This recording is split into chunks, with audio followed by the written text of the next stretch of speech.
Et nous y voilà, le tirage au sort des huitièmes de finale de Ligue des Champions, avec bien évidemment beaucoup de matchs, beaucoup d'affiches. On sait le tirage au sort des huitièmes, des quarts et des demi-finales et de la finale. Et donc, qui va jouer à domicile, qui va jouer à l'extérieur, le match aller, le match retour. On va essayer de décortiquer, bien évidemment, ce tirage. On va parler de beaucoup de matchs.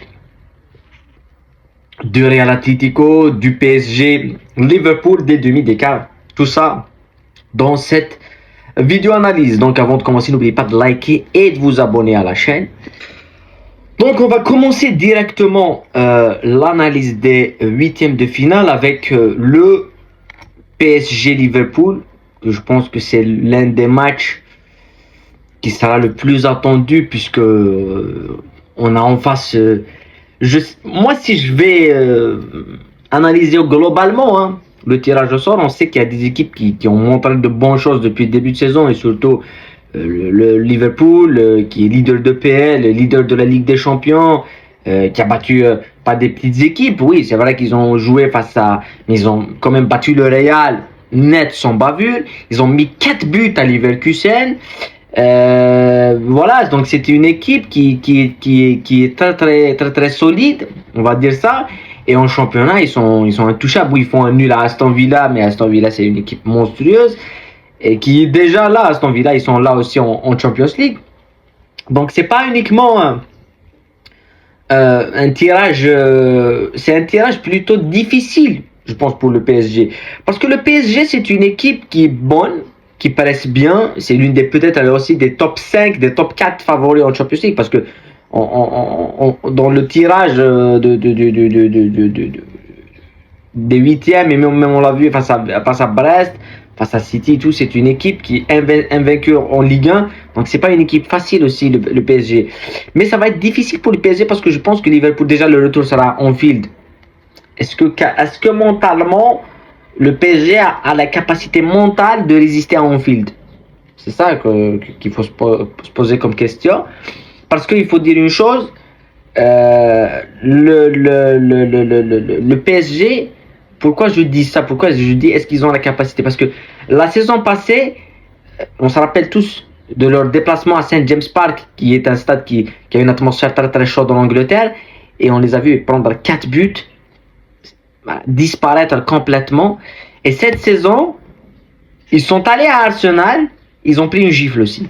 Donc le PSG c'est une bonne équipe, c'est une équipe qui attaque bien, c'est une équipe qui a un bon système de jeu, une bonne philosophie, c'est une équipe qui aime les espaces, qui a des individualités comme Dembélé, Barcola, qui a Neves au milieu, Vitinha et tout, mais est-ce qu'ils ont cette capacité mentale? C'est pour ça que je mets Liverpool au-dessus dans ce huitième de finale. Après Bruges contre Villa, je mettrai Villa, même si c'est du 50-50 parce que Bruges a éliminé à l'Atalanta. Villa est sorti directement du top 8, c'est quand même une prouesse. C'est du 50-50. Pour moi, pour le fun, j'aimerais voir Villa parce que même si Bruges c'est la belle histoire, on va mettre Bruges pour la belle histoire et pour le fait que c'est une équipe qui vient d'un championnat mineur belge et qui à la fin réussit à sortir l'Atalanta qui est leader de Serie A, qui était leader avec le Napoli et tout. C'est une prouesse magnifique et mettre à 3 buts, les planter, jouer en transition. Après bien évidemment le derby Real Madrid Atlético, ben oui, l'aller au Bernabeu. Le 4 ou le 5 mars et le retour sera à Wanda Metropolitano, ça serait le 11 ou le 12 mars, donc une semaine, c'est dans quelques temps. Vu la compétitivité qu'on voit en Liga avec le Barça qui devient leader, après le Real devient leader et tout, on va assister à un aller-retour Atlético Real Madrid explosif, sérieusement. Parce que autant, on se rappelle tous de la demi où il gagne 3-0 le Real à l'aller avec je pense que c'est Ronaldo qui met un triplé. Et au retour où il perd 3-1, mais c'était un match de fou avec le truc de Benzema sur le côté. Autant les deux finales, avec la finale à Lisbonne, l'Atlético était assez jeune et et le but de Ramos, iconique. Et la finale 1-1 au péno, c'était plutôt mérité que l'Atlético gagne cette finale-là, enfin une des deux. Mais là, on est dans un virage où le Real ne vit pas bien. Les confrontations, ils ont fait 2 fois 2 matchs nuls. Moi, ce match-là, Atlético-Real Madrid, je me dis que c'est typiquement le 8e de finale de l'année passée entre l'Inter et l'Atlético. Si vous vous rappelez bien. L'Inter était favori. Mais favori de fou. Parce que l'Inter était la meilleure équipe d'Italie et une équipe qui a fait finale de Champions League il y a 2 saisons. Donc, ils jouent face à un Atlético qui est bon, mais c'est pas l'Atlético qu'on attend, qui est monstrueux et tout.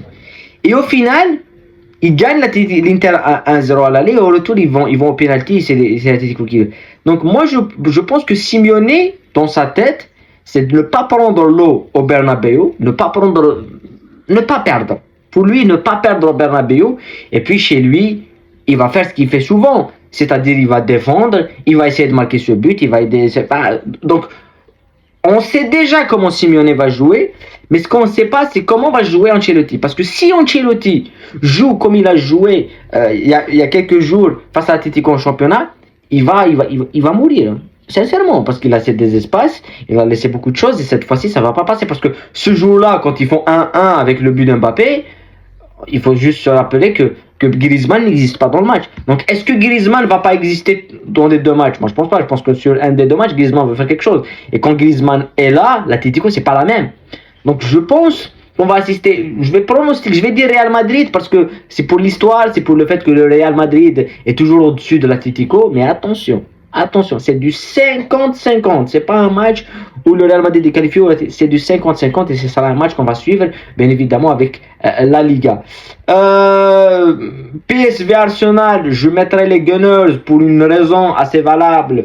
C'est que Arsenal, c'est pas la Juve, même si le PSV a réussi une performance magnifique face à la Juve et que le PSV a des bons joueurs, avec Bosch comme entraîneur, Peter Bosch, avec Saibari, magnifique joueur marocain au milieu de terrain, très très beau technicien, un genre de Blayley, voilà, c'est un typique joueur technique, c'est comme Ben Arfa et tout.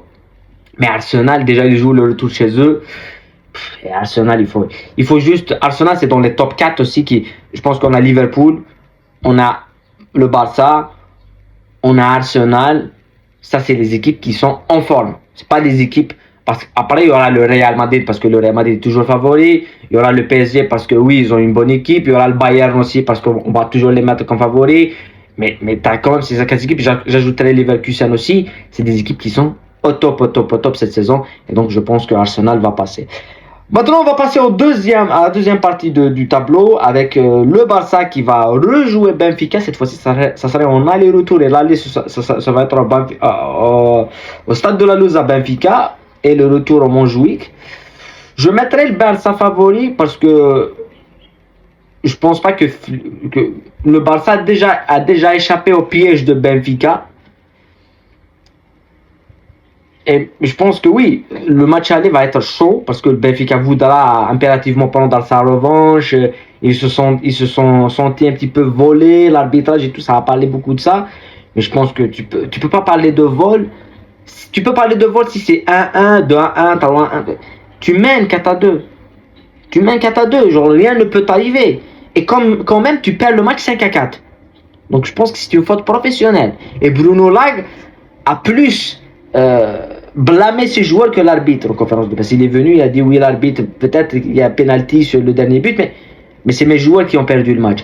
Et donc là, je pense que Benfica viendra avec un plan de jeu, enfin, recevra le premier match, avec un plan de jeu bien défini. On va faire ce qu'on a fait premier match. On va les tuer en transition. Le Barça laisse beaucoup d'espace. On va marquer le plus de buts pour aller au Montjuic et défendre bien le résultat. Mais le Barça ne va pas jouer de la même façon parce qu'ils ont joué le match en étant qualifiés. Ils ont joué le match face au Benfica en étant qualifiés.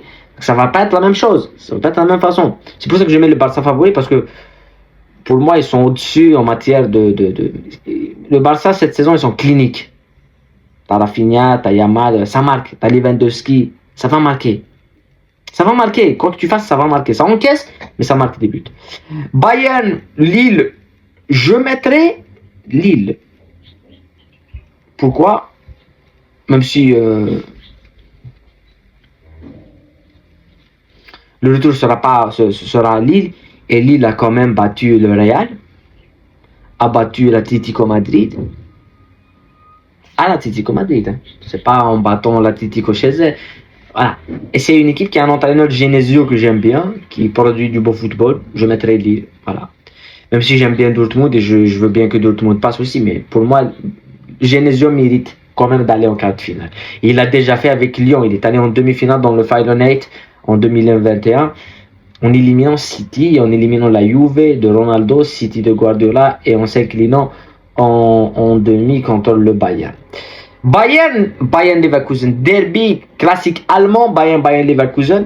Et là, je suis assez direct, Leverkusen. Je vois Leverkusen passer parce que en championnat, comme à l'aller, comme au retour, Leverkusen a dominé le Bayern.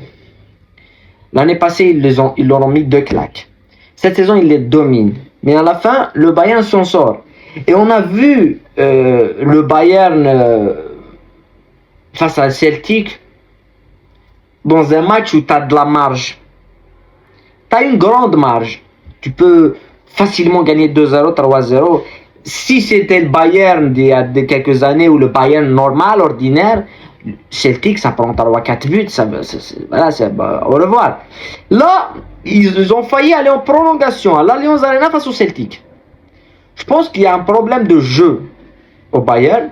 Il y a beaucoup d'anciens joueurs. J'ai vu Zé Roberto parler de Bayern et dire que c'est peut-être la version la plus faible qu'il a vue des 20 dernières années. Moi, je pense pas. Moi, je pense qu'en 2004-2005, le Bayern n'était pas aussi costaud parce qu'ils ont quand même pris des claques face à Wolfsburg en championnat. Et on se rappelle tous de la claque prise face à Chelsea 4-1 à Stamford Bridge avec Lampard. Mais oui, c'est l'une des équipes les plus faibles de l'histoire du Bayern. Et Leverkusen, dans un côté, c'est une équipe très sous-cotée. Sérieusement. En matière de jeu, c'est peut-être l'une des meilleures équipes. Je les ai ajoutées dans le top des 4 équipes top en forme cette saison. Et Leverkusen, je les vois se qualifier. L'Inter Feyenoord. Feyenoord, ils ont éliminé le Milan. Mais je vois l'Inter parce que je mettrais un pari logique parce que on va en reparler de ces pronostics-là à la veille du match. Mais ça, c'est mes pressentis. C'est pas les pronostics que je fais directement. C'est mes pressentis sur celui qui va passer et tout.